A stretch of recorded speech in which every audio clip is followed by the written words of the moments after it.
All right, Shabbat Shalom, ladies and gentlemen. Welcome back to another sermon here at Nazarene Way Church. And if you're new here, guess what? We believe in restoring, the actual true religion of Jesus the Nazarene and all of his disciples, those who walked with Jesus, and those who know the real character of Jesus. Jesus referred to himself as Ben Adam, the Son of Man. He did not refer to himself as God himself. He did not refer to himself as some pristine pope wearing golden robes and a white cap. He believed in the one true God. And if you look to what he believed, it's really just hidden there in plain sight. And unfortunately, it has been hidden because of the later incantations that Christianos, the religion that Jesus' essentially faith has morphed into. Jesus said famously in Matthew, which is the most Jewish gospel, he said, "I did not come to abolish the Torah, I came to fulfill the Torah." What does he mean by that? Well, unfortunately, many Christians and many Catholics, they don't know what the Torah is. The Torah is the law. It actually refers to the first 5 books of the Hebrew Bible. This is the Hebrew Bible right here. The first 5 books are the books of Moses. This is called the Torah. This entire thing is called the Tanakh. This entire thing is also called the Hebrew Bible. It's made up of 3 sections. If you want to ask yourself, hey, what is the canonical book? What is the Bible that I should follow? It's really quite simple. What is the Bible, the canonical Bible, that Jesus himself followed? It's sitting right here. It's called the Hebrew Bible. That is what Jesus looked to. That is what he read carefully. And that's even what he read with a critical eye and criticized. Jesus criticized a lot of the scribes and a lot of the high priests who he claimed defiled some of the parts of the Tanakh. He did not treat this as some Bible-thumping, Bible Belt, Missouri crazy Christian that screams aloud with a freaking megaphone on the corner that God hates fags. No, that is not what Jesus stood for. Anyway, with that out of the way, what we like to do here at Nazarene Way Church is we like to start off by reminding you, what are the critical commandments that Jesus outlined? Well, it's number 1 is to love the Lord God with all your heart, with all your soul, and all your mind. And number 2, is the close second, is to love your neighbor as yourself. And we also put the third, essentially, tenet up there, which is from the brother, the biological brother of Jesus, known as James the Just, who declared that action without fear or without faith and action over fear, action over faith, taking action. Action matters more than faith. See, the Pauline Christianity puts faith on a pedestal. And yet, if you look at the words of Paul and line them up next to the red letters of Jesus, you find contradictions across one another.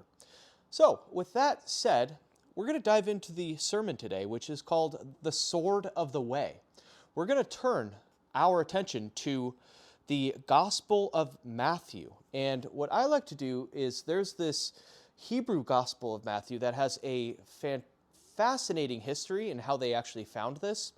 And what we do as Nazarenes, as early followers of Jesus' true first century religion and the people that knew Jesus and walked with Jesus, is we take out the Hebrew Gospel of Matthew, since we unfortunately don't have the lost gospel of the Nazarenes and the lost gospel of the Hebrews and the lost gospel of the Ebionites. What we do know is that the gospel of the Ebionites was very similar to the gospel of Matthew, except they ripped out, and it was, or not essentially even ripped out, they did not even observe the first 2 chapters.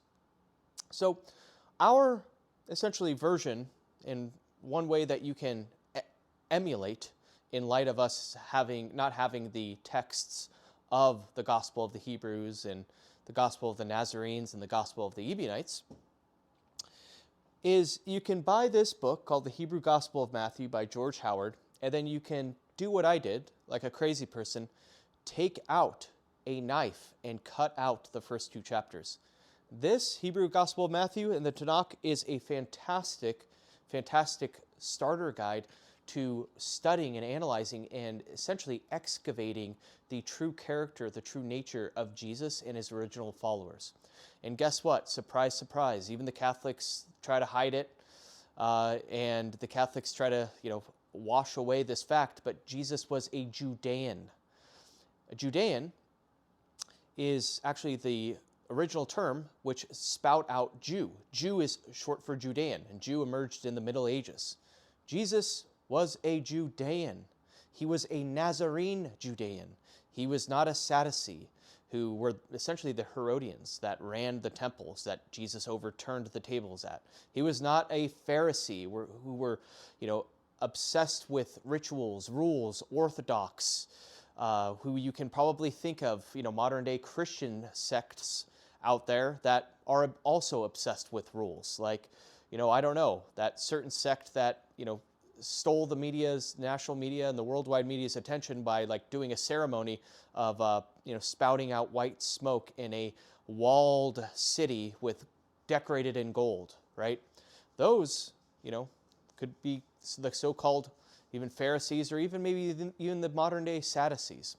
Anyway, what we're going to dive into is we're going to dive into Matthew 10, verse 34 to 36. And I'm going to read it out loud for you right now. And it starts with this. This is Jesus speaking, a.k.a. his real name, Aramaic name, Yeshua. Yeshua the Nazarene. This is him speaking. He says, "Do not think that I have come to bring peace to the earth. I have not come to bring peace, but a sword. For I have come to set a man against his father, and a daughter against her mother, and a daughter-in-law against her mother-in-law. And one's foes will be members of one's own household." Think about that. One's foes, one's biggest critics, will be members of one's own household. We know what Jesus was probably hinting at and referring to, and he said that, some of his brothers, biological brothers, and siblings, rejected the idea that he was the Messiah and did not believe him, did not believe his words. And let's contemplate and really reflect on and meditate on this passage, Matthew 10, verse 34 to 36. So, I realize that on the surface, it's difficult for us to just reflect on Jesus' words. Here we have Jesus says, what would Jesus do? Oh, he's the pacifist. He's the man of peace. Essentially the Prince of Peace bringing a sword. Well, I want to clarify one thing, and that is, in this context, the sword is metaphorical. It's not an actual sword. Jesus says, "Do not think that I have come to bring peace to the earth. I have not come to bring peace, but a sword." He's not talking about a physical sword. He's talking about more of a moral and spiritual separation, a netzer, which is the root of Nazarite and Nazarene, branch, netzer. He's splitting off with a sword and cutting off himself from the family, from his own family even, and taking a stand and stating and fighting for the true principles of God. It's so easy for us, especially if you've been brought up in modern day Christianity, to think, oh, God is love, and start rocking out to some reggae song and just claim that God is love. However, I challenge you, if you actually read the Torah and the Tanakh and the Hebrew Bible, you will realize that us essentially anthropomorphizing and making God into just some lovey deity-like figure that reflects what we want God to be, that is what modern-day Christianity does. If you read the Tanakh and the Torah, you will realize that God is way more than love. You cannot reduce him to love. God is not love. In reading the Hebrew Bible, you will realize what Jesus realized, and he is someone to be feared. God is love and fire. He brings justice. He doesn't just reduce himself to simple principles of lovey-dovey stuff, and you should just, love your neighbor as yourself, even if they are breaking the first two commandments that Moses outlined.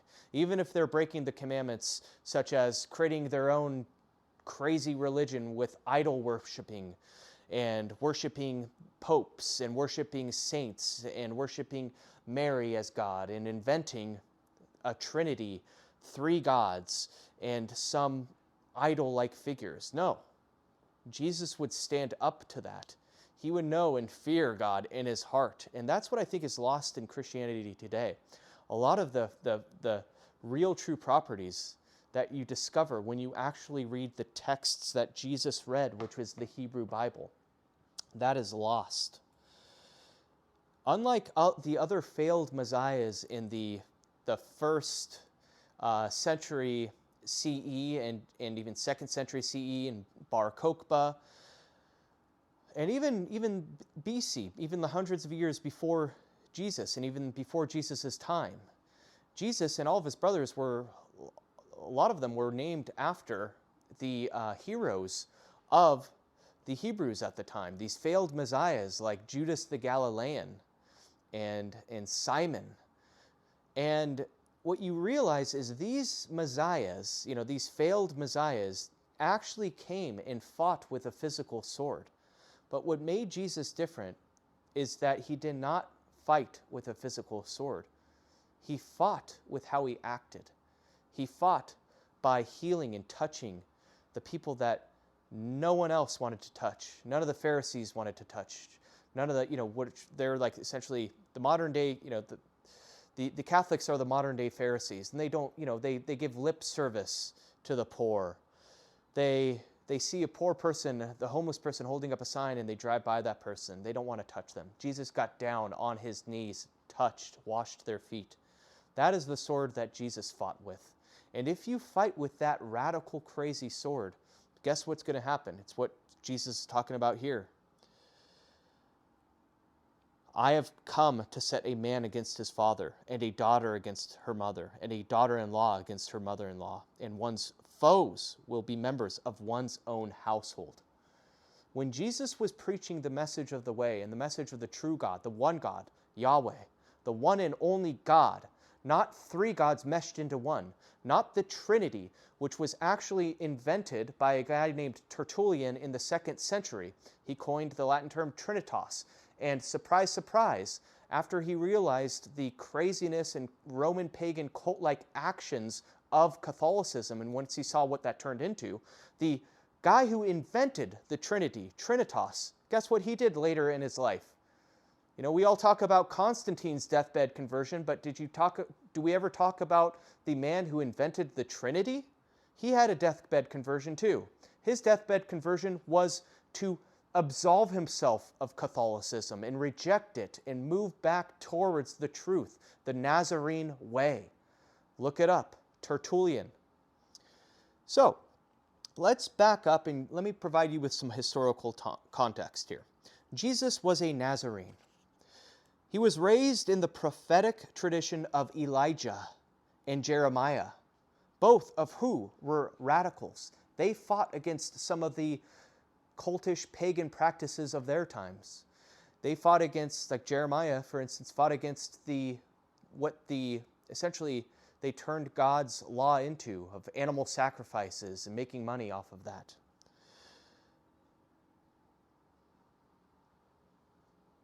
Both of whom stood against the idolatrous Israel, often alone. Don't think we're unique in modern-day Christianity and modern-day Catholicism to have idols suddenly take over the religion of Jesus the Nazarene. Don't think that that's unique. That is what Jeremiah and Elijah fought against.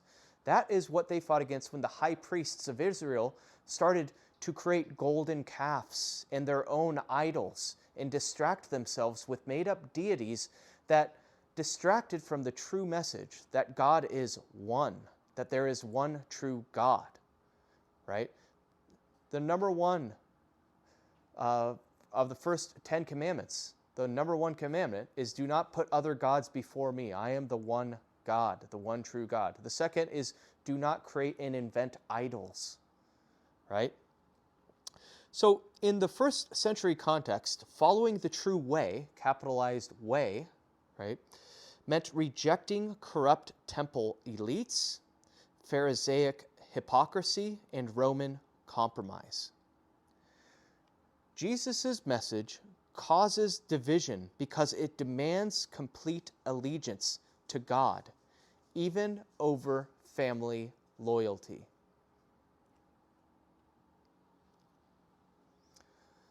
So, how do we walk in the way today of Jesus the Nazarene? I will note this.